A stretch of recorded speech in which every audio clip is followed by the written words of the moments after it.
Assalamualaikum warahmatullahi wabarakatuh. Perkenalkan, nama saya Siti Nurjanah Nani. Saya dari Universitas Muhammadiyah Lubuk, Fakultas Keguruan dan Ilmu Pendidikan dengan NPM 19082032, kelas A semester 3. Jadi di video kali ini saya akan menjelaskan penjelasan tentang abstrak, kutipan, sistem rujukan, dan daftar pustaka. Yang pertama, saya akan menjelaskan tentang pengertian dari abstrak. Definisi dan pengertian abstrak. Secara umum, abstrak merupakan istilah yang digunakan untuk menggambarkan kondisi yang tidak ada wujudnya. Produk abstrak atau dunia ekonomi misalnya merupakan produk-produk yang tidak memiliki wujud sama sekali, seperti salah satunya adalah produk jasa. Dalam dunia penelitian sendiri, pengertian abstrak adalah tulisan singkat yang berisi gambaran secara menyeluruh mengenal aktivitas atau kegiatan penelitian yang dilakukan. Abstrak biasanya diletakkan di bagian awal sebuah karya ilmiah ataupun laporan hasil penelitian sebagai informasi awalan bagi para pembaca. Fungsi abstrak yaitu dalam dunia penelitian, abstrak memiliki beberapa fungsi dasar sebagai berikut. Komponen utama laporan hasil penelitian. Dalam setiap laporan, hasil penelitian abstrak berfungsi sebagai salah satu komponen yang harus ada di bagian awal laporan dan hasil penelitian. Tanpa keberadaan abstrak, sebuah laporan hasil penelitian menjadi tidak lengkap sehingga sulit untuk dipelajari. Kemudian yaitu pengertian kutipan. Kutipan merupakan sebuah pinjaman atas kalimat atau pendapat seseorang dari seorang pengarang atau seseorang yang sangat terkenal populer, baik buku, surat kabar, majalah, ataupun media elektronik. Tujuan kutipan yaitu, setelah mengerti pengertian dari kutipan, ini merupakan tujuan kutipan diantaranya yaitu 1. Sebagai pendukung argumen ataupun juga analisa penulis. Yang kedua, sebagai landasan teori dalam mengemukakan pemikiran atau tulisan kita. Yang ketiga, sebagai penjelasan. Yang terakhir itu sebagai penguat dalam argumen atau pendapat yang dikemukakan. Kutipan terbagi menjadi dua, yaitu kutipan langsung dan kutipan tidak langsung. Kemudian yang ketiga yaitu saya akan menjelaskan tentang pengertian sistem rujukan. Sistem rujukan merupakan suatu jaringan pelayanan kesehatan yang sistematis yang dikelola secara strategis, proaktif, dan pragmatif dan koordinatif sehingga memungkinkan terjadinya penyerahan tanggung jawab secara timbal balik atas masalah yang timbul, baik vertikal atau dari unit yang mampu menangani maupun horizontal atau antar unit-unit yang setingkat kemampuannya secara rasional kepada yang lebih mampu.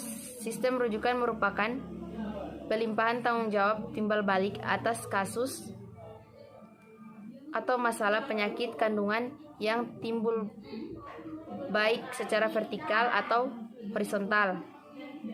Kemudian yaitu fungsi sistem rujukan.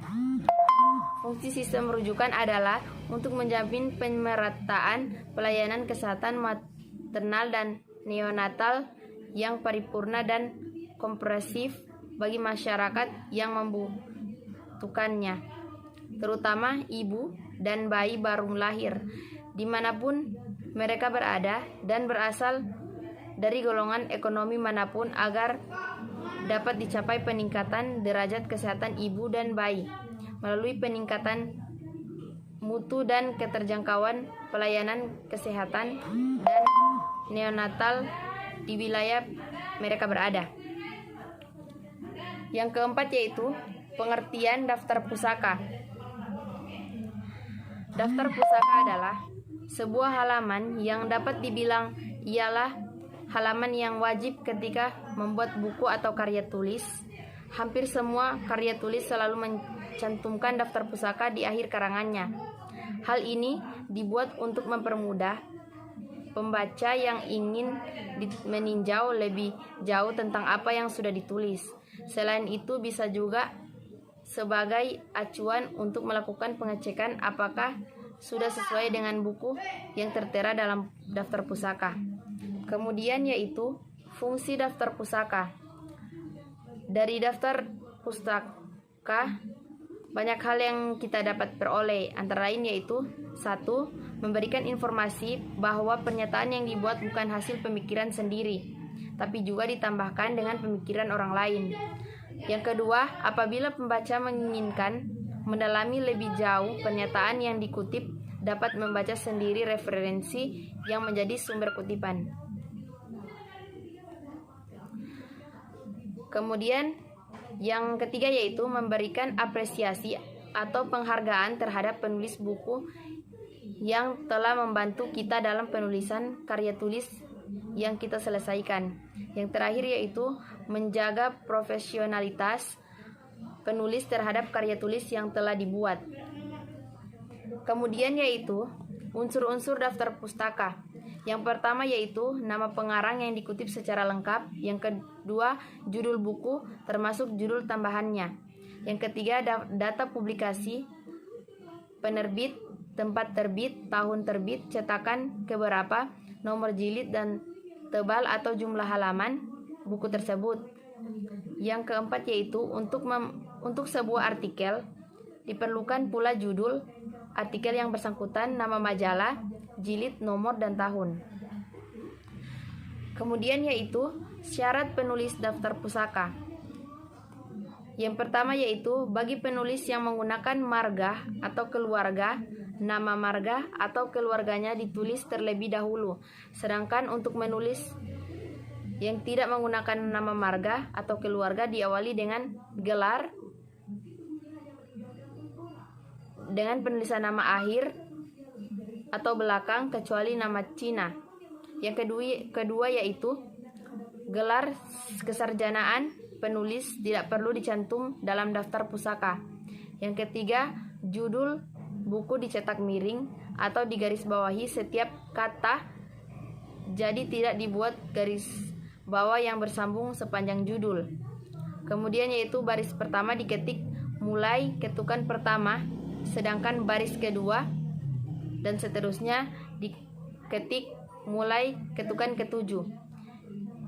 Kemudian yaitu jarak di antara satu baris satu dengan baris berikutnya 1 spasi. Kemudian jarak antara sumber satu dan sumber berikutnya 2 spasi.